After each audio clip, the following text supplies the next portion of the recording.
Everyone, welcome to NEET Nova. This is Simran, your biology educator. I hope कि आप सब एकदम फिट एंड फाइन हैं और आपके नीट एग्जाम की प्रिपरेशन भी बढ़िया चल रही होगी। तो आज उड़ान सीरीज के इस लेक्चर के अंदर जो चैप्टर हम कंप्लीट करने वाले हैं that is cell cycle and cell division. Class 11th का बहुत ही इंपॉर्टेंट चैप्टर है आपके नीट एग्जाम के पर्सपेक्टिव से भी, और इस चैप्टर को आज हम कंप्लीट करेंगे वन शॉट में इस लेक्चर के अंदर। चलिए, सबसे पहले आप लोगों के लिए एक अच्छी न्यूज़ ये है कि अनअकैडमी के प्लेटफॉर्म पे अब आपको मिल रही है Phoenix test series for NEET 2025। NEET 2025 की प्रिपरेशन के लिए top class test series Unacademy आपके लिए लेके आया है। तो इस टेस्ट सीरीज के अंदर आपको 10 फुल टेस्ट तो मिलेंगे ही मिलेंगे, इसके साथ 6 पार्ट टेस्ट भी मिलेंगे and as per the syllabus given by NTA. Test series के अंदर जो भी क्वेश्चन होंगे वो आपके एनटीए के द्वारा दिए गए सिलेबस के अकॉर्डिंग ही होंगे। अपार्ट फ्रॉम दैट इंडिया के टॉप एडुकेटर्स ने इस टेस्ट सीरीज को क्यूरेट किया है, डिजाइन किया है। तो जो भी क्वेश्चंस होंगे वो ऑल इंडिया लेवल के होंगे, यानी कि आपकी प्रिपरेशन को और भी स्ट्रॉन्ग करेगी ये टेस्ट सीरीज। और सबसे अच्छा फीचर ये है कि हर टेस्ट के बाद आपको मिलेगा वीडियो सॉल्यूशन, सो दैट आप ये समझ पाएंगे कि कोई क्वेश्चन जो आपको नहीं समझ आया है वो स्टेप बाय स्टेप कैसे सॉल्व हुआ। तो ये एक बहुत ही अच्छा फीचर है इस टेस्ट सीरीज का। और बच्चों, ये टेस्ट सीरीज स्टार्ट हो रही है फ्रॉम December 15। सो हरी आप अपना टेस्ट सीरीज लो जाके। और अच्छी बात यह है कि दिस इज ओनली एट ₹999, यानी कि 999 में आपको ये टेस्ट सीरीज मिल रही है। Just you need to do is you have to use the code SN09। Link आपको डिस्क्रिप्शन में मिलेगा। टेस्ट सीरीज आप लीजिए और डिस्काउंट के लिए आपको कोड यूज करना है SN09। तो ये टॉप नॉच टेस्ट सीरीज आप जरूर लीजिए और अपनी प्रिपरेशन को और भी ज्यादा मजबूत बनाइए। चलो जी, चैप्टर शुरू करें। तो सबसे पहले हम बात करेंगे कि सेल साइकिल और सेल डिवीजन होता क्या है। तो बेसिकली सेल साइकिल एक सेल की कंप्लीट लाइफ साइकिल है कि सेल कैसे ग्रो हुआ, उसमें डीएनए कैसे रेप्लिकेट हुआ, फिर वो सेल कैसे डिवाइड हो गया। तो बेसिकली हम इसमें एक सेल की लाइफ जर्नी स्टडी करते हैं। तो growth and reproduction of all organism depend on. अब हमारी बॉडी भी ग्रो करती है, क्यों? क्योंकि हमारे सेल्स 1 से 2, 2 से 4, 4 से 8 इस तरह डिवाइड करते जा रहे हैं। तो ऑर्गेनिज्म के अंदर ग्रोथ या फिर रिप्रोडक्शन का जो फिनोमेना है वो सेल्स की ग्रोथ, सेल की डिवीजन की वजह से ही चलता है। Clear? Mechanism of division, multiplication cell of cells together constitute the cell reproduction. अब सेल रिप्रोडक्शन की अगर हम बात करें कि किसी सेल में डिवीजन कैसे हो रही है, तो वो सेल जो है वो ग्रो करेगा, मल्टीप्लाई करेगा, और इसी ये सारी चीजें ही कॉन्स्टिट्यूट करती हैं कि सेल के अंदर रिप्रोडक्शन यानी डिवीजन हो रही है। क्लियर है बच्चों? चलो, अब कुछ बेसिक पॉइंट्स ये हैं कि सेल साइकिल के अंदर क्या होता है। It is the life period of a cell during which it synthesize its DNA, grows, divides into 2 daughter cell. यही हमने पढ़ा कि सेल साइकिल में क्या होता है कि सेल कैसे ग्रो किया, उसका डीएनए कैसे बना, रेप्लिकेट हुआ, और वो कैसे आगे 2 डॉटर सेल में डिवाइड कर गया। चलो, सेल ग्रोथ यानी कि cytoplasmic increase is a continuous process but DNA synthesis occur only at. अब सेल साइकिल के अंदर अलग अलग स्टेजेस होती हैं, ठीक है, अलग अलग फेजेस होती हैं। तो किसी फेज में सेल ग्रोथ हो रही है, किसी में डीएनए रेप्लिकेशन हो रही है। अब बात यह है कि डीएनए रेप्लिकेशन जो है, मतलब डीएनए की कॉपी बनना, वो सिर्फ कुछ एक प्रॉपर फेज है जिसके अंदर डीएनए रेप्लिकेशन होगी, पर सेल ग्रोथ जो है वो कंटिन्यूअली चलती रहती है। यानी कि सेल के अंदर साइटोप्लाज्म का कंटेंट तो बढ़ता रहेगा, पर डीएनए रेप्लिकेशन एक फिक्स टाइम पे ही होगी, वो कंटिन्यू नहीं है।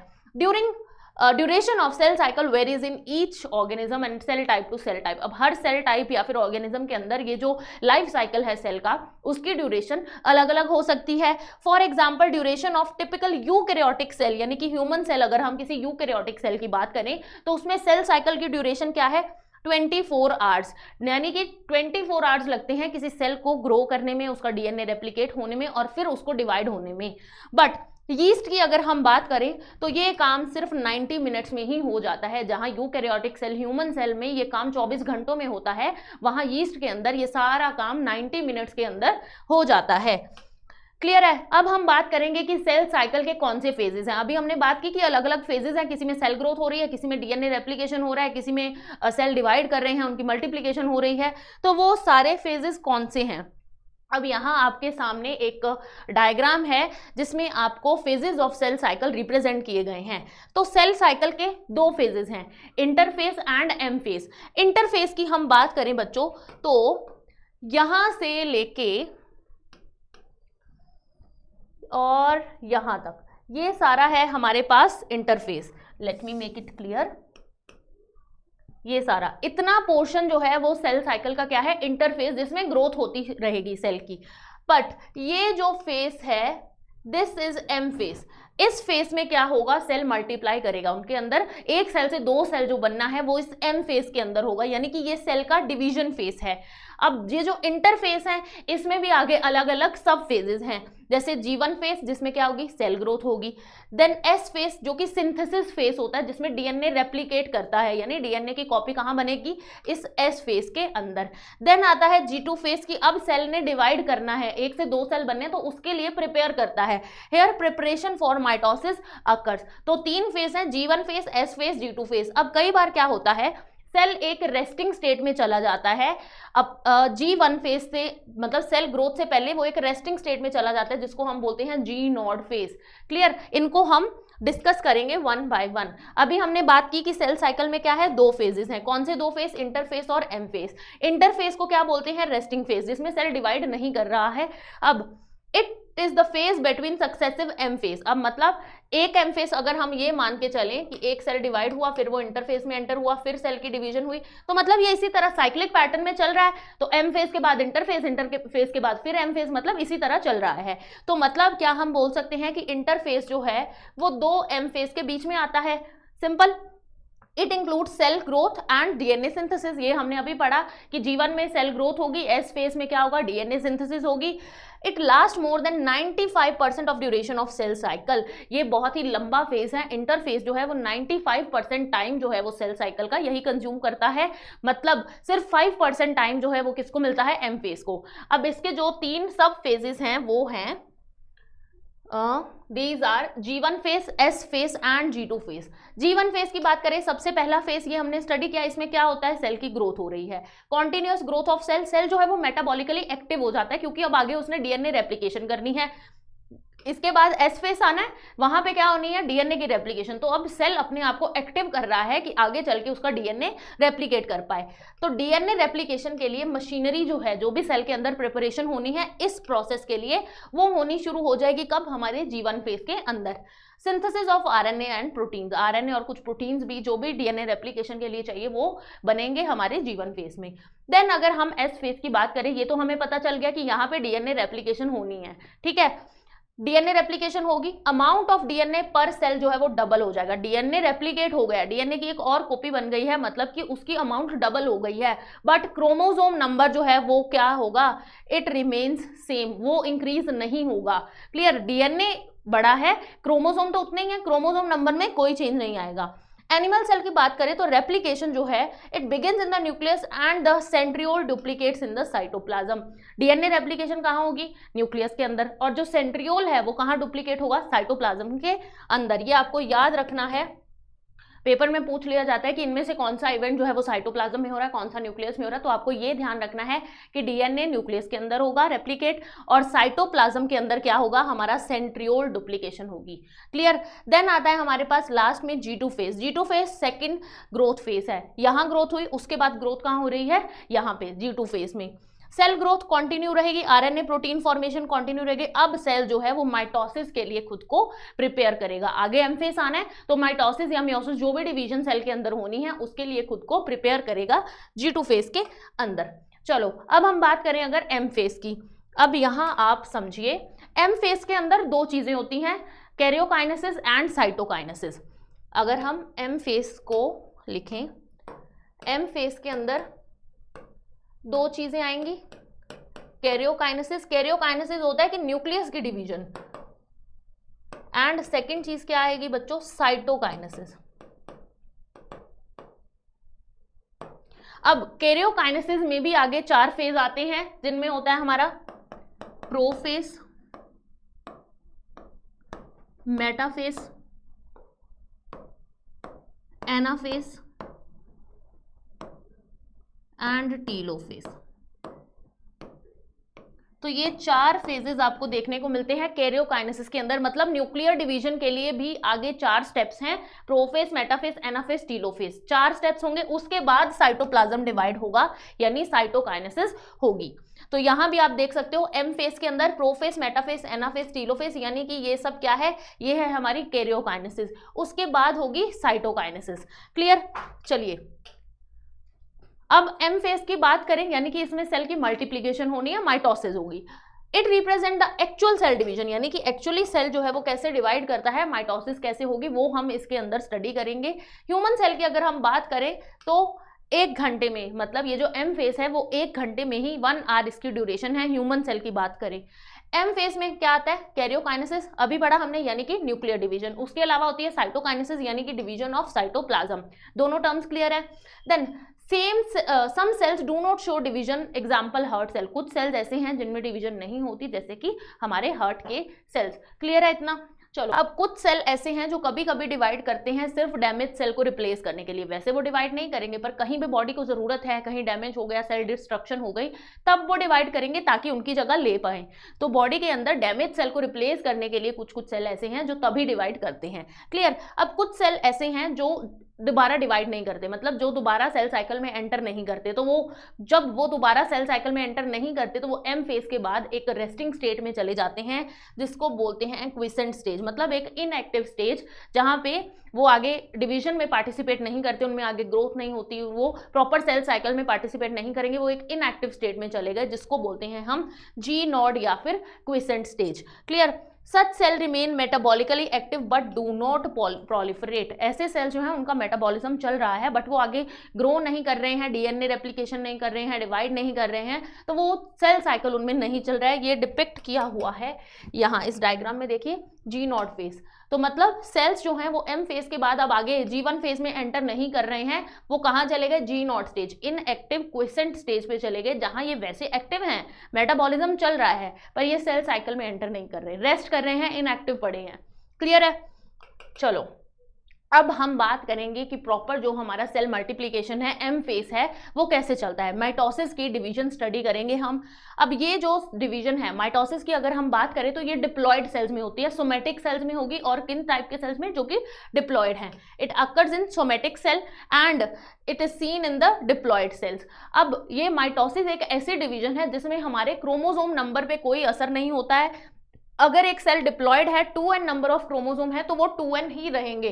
तो मतलब क्रोमोसोम नंबर जो है वो सेम ही रहता है, no change in chromosome number. तो मतलब ये डिवीजन कैसी हुई, इट इज इक्वेशनल डिवीजन। तो मतलब एक सेल से आगे जो 2 सेल बनेंगे उनमें सेम नंबर ऑफ क्रोमोसोम्स होंगे, no change in the chromosome number. The karyokinesis, अब हमने 4 स्टेजेस पढ़ी थी, prophase, metaphase, anaphase, telophase, karyokinesis में। तो वो चारों स्टेजेस अब हम 1 बाय 1 माइटोसिस के लिए स्टडी करेंगे। सबसे पहले आता है बच्चों प्रोफेज। अब प्रोफेज क्या है, it is the first starting phase of mitosis and it is the longest phase, सबसे लंबा फेज यही है। सेल को सबसे ज्यादा टाइम कैरियोकाइनेसिस में कहाँ लगता है, प्रोफेज में, it is the longest phase. अब ये फेज हमारे पास पहले डीएनए रेप्लिकेशन होगी, यानी एस फेज होगा, फिर G2 फेज जो सेल ग्रोथ का सेकंड फेज है वो होगा, फिर आगे माइटोसिस होनी है। तो सबसे पहला फेज है प्रोफेज, तो यानी G2 फेज के बाद कौन आएगा, प्रोफेज आएगा। तो G2 फेज के बाद कौन आएगा, प्रोफेज। क्लियर? अब in the synthesis phase and G2 phase DNA molecules are intertwined. अब जब हमारे पास डीएनए रेप्लिकेशन हुई या सेल ग्रोथ हुई तो डीएनए जो फ्रेगमेंट्स थे हमारे पास वो आपस में इंटरवाइंड पड़े थे, एकदम उलझ के पड़े थे। जब प्रोफेज आया तब क्या होगा, जो क्रोमोसोमल मटेरियल था यानी क्रोमेटिन फाइबर, अब वो अनटेंगल हो जाएगा प्रॉपर। पहले क्या था, इंटरवाइंड पड़ा था, अब वो अनटेंगल हो जाएगा। तो क्लियरली हमें क्या दिखेगा, माइटोटिक क्रोमोसोम दिखेंगे। देन क्या होगा, they are seen to be composed of 2 chromatid attached to 1 centromere. अब यहाँ डायग्राम में देखो, आपको कुछ इस तरह का स्ट्रक्चर दिख रहा है। देखो बेटा, ये होता है एक सिंगल क्रोमेटिड, यहाँ पे 2 क्रोमेटिड है और एक सेंट्रोमियर के साथ आपको अटैच दिख रहे हैं। तो क्या दिखता है हमें प्रोफेज में, 2 क्रोमेटिड एक ही सेंट्रोमियर के साथ अटैच्ड पड़े। Centrosome begin to move toward opposite poles of the cell. जो सेंट्रोसोम होगा हमारे सेल का वो यहाँ पहुंच गया ऑपोजिट पोल्स पे। जो हमारे पास क्रोमोसोमल मटेरियल था वो हमें इस तरह से दिख रहा है, क्लियर, अनटेंगल्ड। सेंट्रोसोम कहां पहुंच गया है, पोल्स पे, क्लियर। अब each centrosome radiates out microtubules called asters. अब हर सेंट्रोसोम जो है उससे क्या निकल रही हैं, इस तरह से कुछ रेज। वो रेज किससे बनी है, माइक्रोट्यूब्यूल से। इस तरह से रेज निकलती हैं, यानी माइक्रोट्यूब्यूल्स जो हैं वो सेंट्रोसोम से रेज की फॉर्म में निकलती हैं और उसको क्या बोलते हैं, एस्टर्स।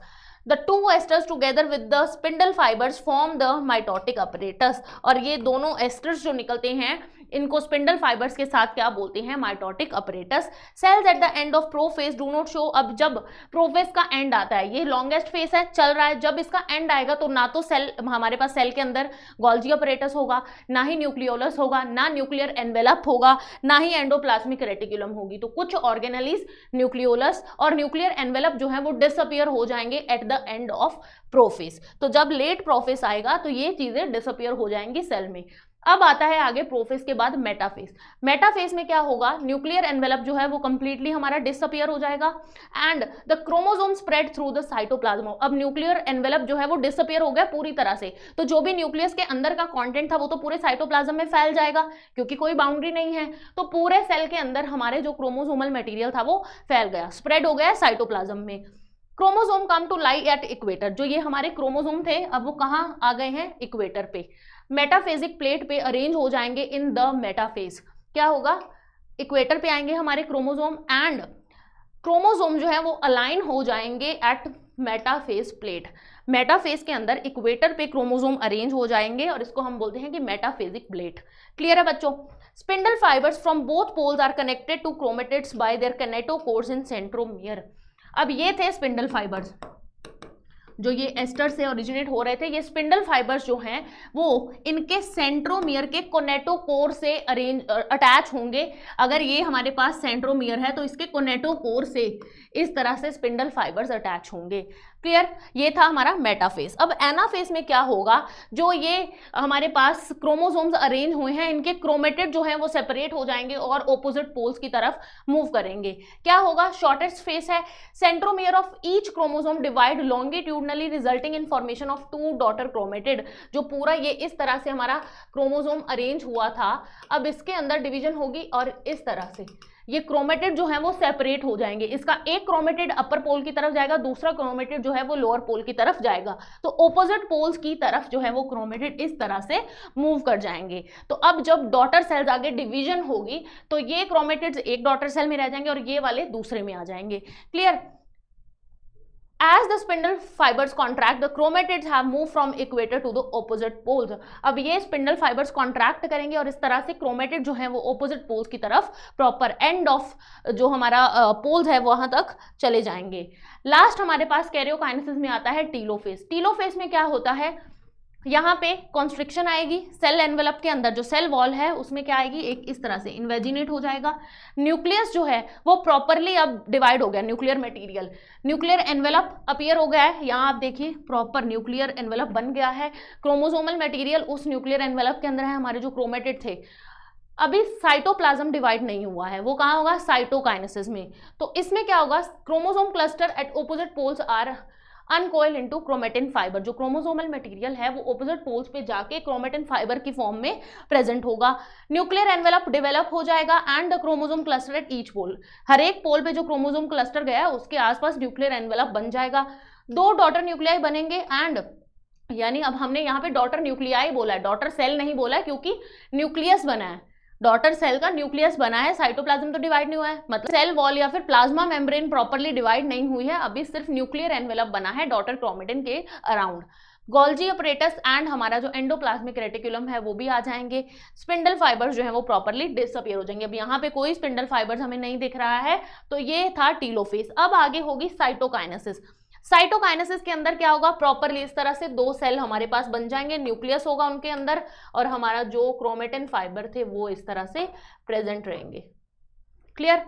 क्या होगा, डिवीजन ऑफ साइटोप्लाज्म है, इससे 2 डॉटर सेल बन जाएंगे। टीलोफेज में क्या बना था, 2 डॉटर न्यूक्लियाई, यहाँ क्या बनेंगे, 2 daughter cell. It starts when telophase is in progress. अभी टीलोफेज चल ही रहा है, तभी कॉन्स्ट्रिक्शन आनी शुरू हो गई थी, तो तभी ये स्टार्ट हो जाएगा। साइटोकाइनेसिस, अगर हम एनिमल सेल में साइटोकाइनेसिस की बात करें, a cleavage furrow is appeared in the plasma membrane. तो प्लाज्मा मेम्ब्रेन में एक क्लीवेज बनेगी क्योंकि एनिमल सेल के पास सेल वॉल तो नहीं है, प्लाज्मा मेम्ब्रेन है, तो सेल वॉल में इस तरह से इन्वेजिनेशन क्लीवेज फॉर्म होगी। ग्रेजुअली डीपन्स, अब हमने पढ़ा था यहाँ पे देखो कि ये क्लीवेज एक फरो बननी शुरू हो गई है, धीरे धीरे ये डीप होती जाएगी और प्रॉपरली दोनों सेल्स जो है वो सेपरेट हो जाएंगे। यही बात लिखी है यहाँ पे भी, धीरे धीरे ये डीप होगी और दोनों एंड से ज्वाइन हो जाएगी और 2 सेल सेपरेट हो जाएंगे। Joins in the centre dividing the cytoplasm into 2। Clear है। तो इस तरह से हमारे पास 2 सेल जो है वो डिवाइड होके आ जाएंगे। अगर हम प्लांट सेल के अंदर साइटोकाइनेसिस की बात करें तो ये कुछ डिफरेंट है एनिमल सेल से। कैसे? It is different from cytokinesis animal cell due to presence of cell wall. अब प्लांट सेल के अंदर प्लाज्मा मेम्ब्रेन के बाहर एक सेल वॉल भी प्रेजेंट है, तो इस वजह से ये थोड़ी डिफरेंट है।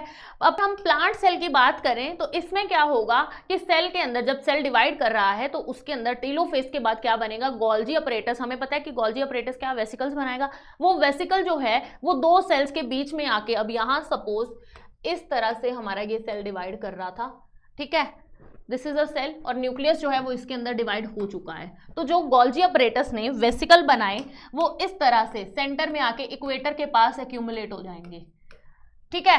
ये यहाँ पे क्या हो गए, एक्यूमुलेट, इकट्ठे हो गए। अब आगे क्या बोला है, they grows outward and meet lateral wall fuses together to form a cell plate. अब ये ग्रो करेंगे लेटरल वॉल के साथ, मतलब साइड में जो वॉल है उसके साथ फ्यूज करेंगे और क्या बना लेंगे, ये कुछ ऐसा स्ट्रक्चर बन जाएगा। देन बाद में कुछ ऐसा स्ट्रक्चर बन जाएगा, इसको हम बोल देते हैं सेल प्लेट।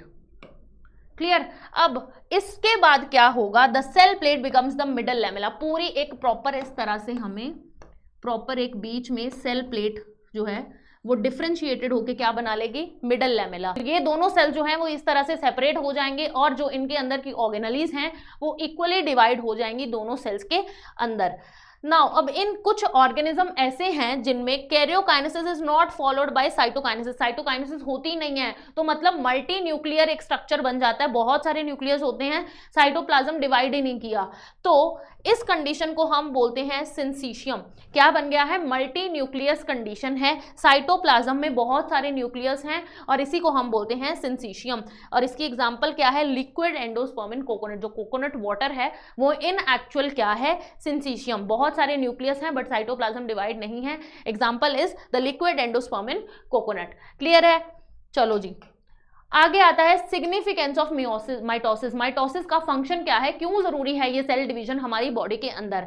अब सबसे पहले तो ये बात है कि इससे डिप्लॉयड डॉटर सेल बनते हैं विद आइडेंटिकल जीनोम, मतलब जिनके अंदर क्रोमोसोम नंबर, प्रॉपर जीन्स जो है वो सेम है, आइडेंटिकल सेल्स बनते हैं। बॉडी की ग्रोथ में बहुत इंपॉर्टेंट है माइटोसिस।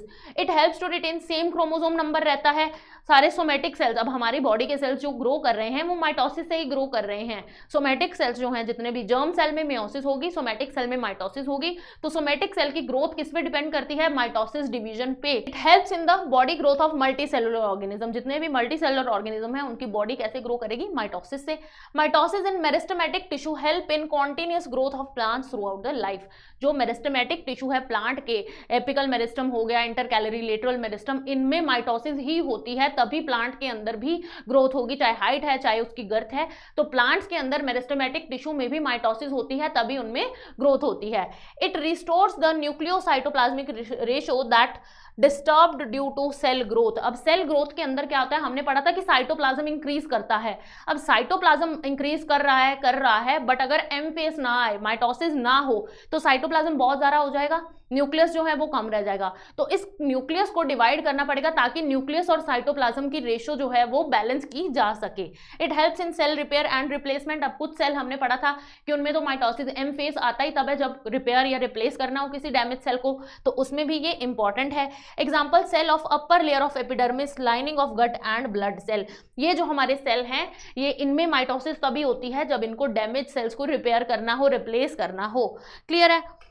देन हमारे पास आती है डिवीजन मियोसिस। मियोसिस बहुत ही इंपॉर्टेंट डिवीजन है। ये है रिडक्शनल डिवीजन। जैसे माइटोसिस में क्रोमोसोम नंबर इक्वल रहता है, मियोसिस में रिड्यूस हो जाता है। पढ़ते हैं, it is the division of diploid germ cell. जो हमारे जर्म सेल्स होते हैं, जैसे कि हमारे टेस्टिस में, ओवरीज में, जिनसे सपोज गमीट्स बनने हैं, स्पर्म बनते हैं स्पर्मेटोगोनिया से, वो भी डिप्लॉयड है।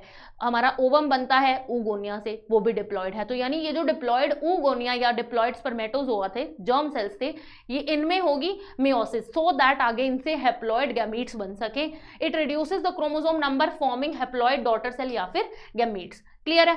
It occurs during gametogenesis. Gametogenesis के प्रोसेस में मियोसिस बहुत इंपॉर्टेंट रोल प्ले करती है, क्योंकि अगर हमारे पास डिप्लॉयड सेल्स हैं, ये हमारा सपोज स्पर्मेटोगोनिया है and this is oogonia suppose, तो अगर हमारे पास मियोसिस ना हो, अब इनसे आगे बनने हैं गैमीट्स, मियोसिस नहीं हुई सपोज माइटोसिस हो गई, तो गैमीट्स भी कैसे बनेंगे 2n एंड 2n। अब आगे इन गैमीट्स ने फर्टिलाइज करना है, मेल और फीमेल गैमीट क्या करेंगे फर्टिलाइज करेंगे, तो 4n जाइगोट बनेगा। क्या ये वायबल है, क्या ये सरवाइव कर सकता है, नहीं। तो यहाँ पे अगर क्रोमोसोम नंबर जब गैमीट्स बने थे, अगर ये क्रोमोसोम नंबर मेरे पास हाफ हो जाता, यहाँ पे n और n रह जाता, तो ये बनता 2n, और ये क्या होता डिप्लॉयड वायबल, ये जाइगोट सरवाइव कर पाता। तो यहाँ पे ये रिडक्शन होनी बहुत जरूरी है, क्रोमोसोम नंबर का हाफ होना बहुत जरूरी है गैमीटोजेनेसिस में, सो दैट आगे फर्टिलाइजेशन के टाइम जो आगे प्रोजेनी बने वो वायबल हो। क्लियर है, तो ये है इंपॉर्टेंस मियोसिस का, इसीलिए ये गैमीटोजेनेसिस में बहुत इंपॉर्टेंट है। It leads to haploid phase in the life cycle of sexually reproducing organism. Fertilization restore diploid phase. गैमीटोजेनेसिस से यानी मियोसिस में क्या आएगा हैप्लॉइड फेज, हैप्लॉइड सेल्स बनेंगे। अब जब फर्टिलाइजेशन हुई तो डिप्लॉइड जो कंडीशन है वो रिस्टोर हो जाती है, जब गैमेट्स फ्यूज होंगे तो ये डिप्लॉइड कंडीशन रिस्टोर हो गई, तो यही लिखा हुआ है यहाँ।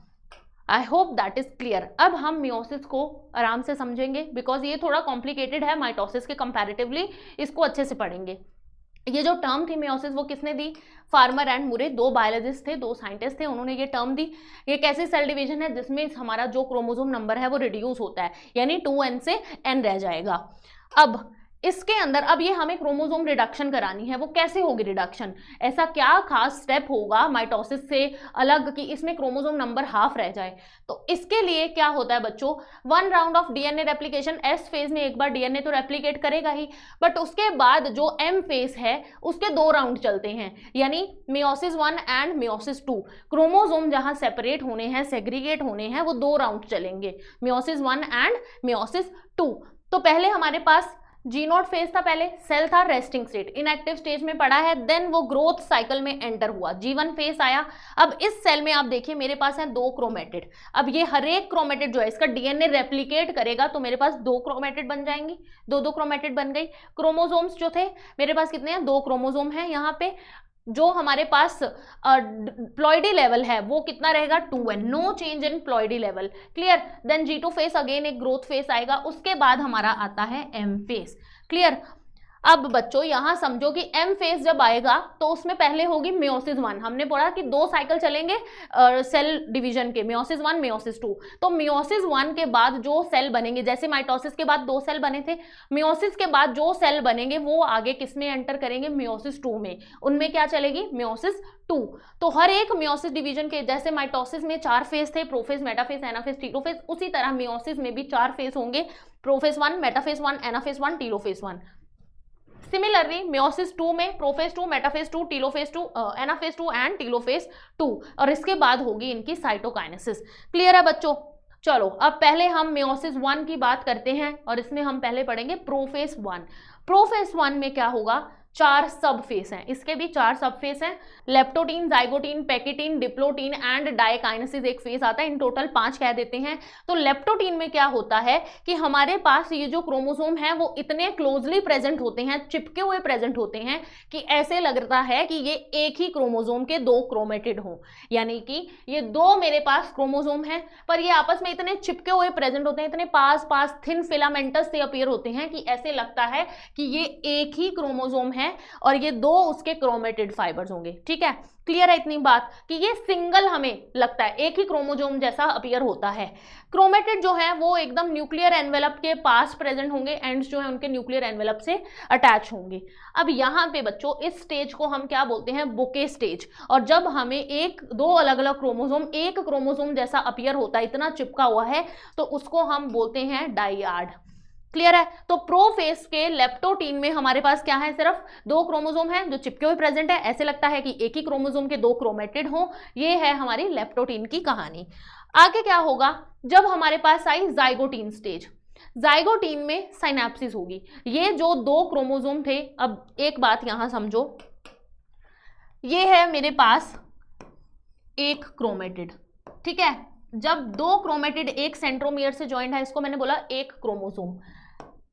ये है मेरे पास दूसरा क्रोमोसोम, चलो इसका कलर चेंज कर देते हैं, let's draw with another colour. ये है मेरे पास दूसरा क्रोमोसोम।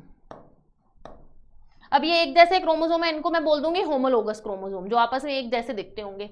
अब क्या है, ये दोनों आपस में है सिस्टर क्रोमेटिड। सिस्टर क्रोमेटिड, जो क्रोमेटिड दोनों एक ही सेंट्रोमियर से ज्वाइंट है, पर ये दोनों जो हैं अलग अलग सेंट्रोमियर से ज्वाइंट है, ये आपस में क्या है, नॉन सिस्टर क्रोमेटिड। क्लियर है? ठीक है, इतनी टर्म क्लियर है आपको? चलो, अब हमारे पास जाइगोटीन स्टेज में क्या होगा, ये जो क्रोमोसोम थे तो इनमें होनी है साइनेप्सिस। साइनेप्सिस का मतलब क्या होता है कि जो हमारे होमोलोगस क्रोमोसोम हैं उनमें पेयरिंग स्टार्ट होगी। कैसे होगी बच्चों? पहले बनेगा एक साइनेप्टोनीमल कॉम्प्लेक्स। ये जो मेरे पास दो नॉन सिस्टर क्रोमेटिड थे, इनके अंदर इस तरह से क्या होगा, एक ब्रिज लाइक स्ट्रक्चर बनेगा ऐसे। इसी को हम क्या बोलते हैं, साइनेप्टोनीमल कॉम्प्लेक्स। बेसिकली ये एक प्रोटीनेशियस स्ट्रक्चर है जो साइनेप्सिस में इनकी पेयरिंग में हेल्प करेगा। क्लियर है? चलो जी आगे पढ़े। तो होमोलोगस क्रोमोसोम के अंदर क्या होगी, पेयरिंग होगी। उससे पहले बनेगा साइनेप्टोनीमल कॉम्प्लेक्स। है क्या, ये प्रोटीनेशियस स्ट्रक्चर है जो पेयरिंग को इनिशिएट कराता है, हेल्प करता है पेयरिंग में। क्लियर? अब एक कॉन्सेप्ट समझो, अब फीमेल के अंदर दोनों XX क्रोमोसोम हैं, यानी दोनों क्रोमोसोम आपस में सिमिलर हैं। जैसे मैंने ये बनाए, सपोज ये आपस में सिमिलर है, होमोलोगस हैं, यानी कि XX फीमेल की अगर हम एग्जांपल लें तो उसमें तो होमोलोगस क्रोमोसोम है, पेयरिंग हो जाएगी। क्योंकि हमने क्या पढ़ा कि पेयरिंग किसमें होगी, होमोलोगस क्रोमोसोम में होगी। फीमेल में तो दोनों XX हैं, आपस में सेम है, होमोलोगस है, पेयरिंग हो जाएगी, सिनेप्सिस होगी। अगर हम बच्चों मेल की बात करें जहां पे होता है X और Y, क्या ये दोनों आपस में सिमिलर हैं, होमोलोगस हैं? एक X है दूसरा Y है, दोनों सेपरेट हैं, डिफरेंट हैं, तो ये तो नॉन होमोलोगस हुए। क्या इनमें पेयरिंग नहीं होगी और मेयोसिस ही नहीं होगी? ऐसा नहीं होता है। अब क्या होता है, X और Y में भी थोड़ा थोड़ा रीजन ऐसा होता है जो आपस में सिमिलर हो। ठीक है, थोड़ी सी जगह, एक पोजीशन ऐसी होती है जहां इनमें सिमिलैरिटी होती है और वहीं पे पेयरिंग होगी, साइनेप्टोनीमल कॉम्प्लेक्स बनेगा। तो मतलब X और Y चाहे वो नॉन होमोलोगस हैं, पर उनके अंदर there is a small region of homology जहां पे सिमिलैरिटी है और वहीं पे ये पेयर अप करेंगे। क्लियर? आई होप कोई डाउट नहीं होगा यहाँ। अब नेक्स्ट आता है हमारे पास पैकिटीन स्टेज। पैकिटीन स्टेज पे एक बहुत इंपॉर्टेंट इवेंट होता है, दैट इज क्रॉसिंग ओवर। बहुत इंपॉर्टेंट है, डायरेक्ट क्वेश्चन आ सकता है कि क्रॉसिंग ओवर किस स्टेज पे होती है, तो पैकिटीन। साइनेप्सिस किस स्टेज पे होगी, जाइगोटीन। अब पैकिटीन पे क्या होगा, पहले हमने पढ़ा कि ये दो क्रोमोसोम के अंदर क्या बना, साइनेप्टोनीमल कॉम्प्लेक्स बन रखा है, साइनेप्सिस हो रखी है। अब जब हमारे पास पैकिटीन स्टेज आई तो ये जो, जस्ट अ मिनट, दो मेरे पास क्रोमोसोम थे, मेरे पास है chromosome number 1 and this is chromosome number 2। अब आप यहां नोटिस कर रहे हो, इनके अंदर मैंने क्या बनाया है, क्रॉसओवर। अब जहां पे ये क्रॉसओवर होगा वहां पे क्या होगा, एक्सचेंज ऑफ जेनेटिक मटेरियल। हमारे अंदर जो भी मटेरियल है इन क्रोमोसोम के अंदर वो आपस में एक्सचेंज कर लेंगे। तो आफ्टर दिस क्रॉसिंग ओवर मेरे पास क्रोमोसोम कैसे बनेंगे, ये जो दो क्रोमोसोम होंगे, अब इसके अंदर यहां पे एक्सचेंज ऑफ मटेरियल हुआ तो इसका कुछ सेगमेंट इधर आ जाएगा, ग्रीन वाले का इधर आ गया, और व्हाइट का कुछ सेगमेंट कहाँ चले जाएगा, इधर। तो मतलब इनके अंदर आ गए अब मॉडिफिकेशन, चेंजेस, एक्सचेंज ऑफ मेरे पास जेनेटिक मटेरियल हो गया। तो क्या हुआ, ये कुछ डिफरेंट टाइप का स्ट्रक्चर अब इन क्रोमोसोम में आ गए चेंजेस। किसके बाद, क्रॉसिंग ओवर के बाद। अब यहां समझिए आप, सपोज मेरे पास ये थे क्रोमोसोम्स, ये क्रोमोसोम 1 के दो क्रोमेटिड हैं, फर्स्ट क्रोमेटिड सेकंड क्रोमेटिड। ये क्रोमोसोम सेकंड के दो क्रोमेटिड हैं, first and second chromatid. Clear है इतनी बात?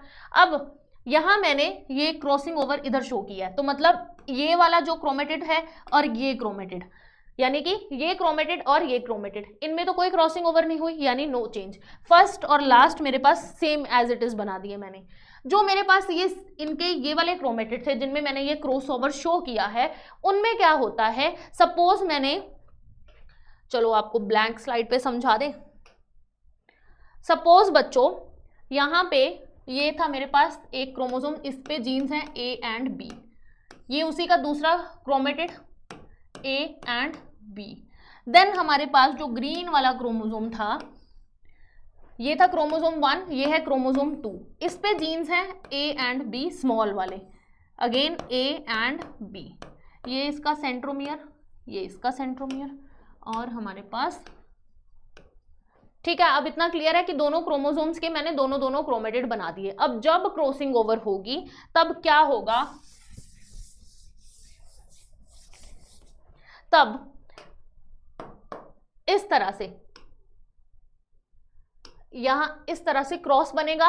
तो क्रॉस बनने के बाद इनके सेगमेंट्स एक्सचेंज हुए और क्या स्ट्रक्चर बना, ये पहले में कोई चेंज नहीं आया, इसको मैंने एज इट इज बना दिया, ए बी एंड ये इसका सेंट्रोमियर।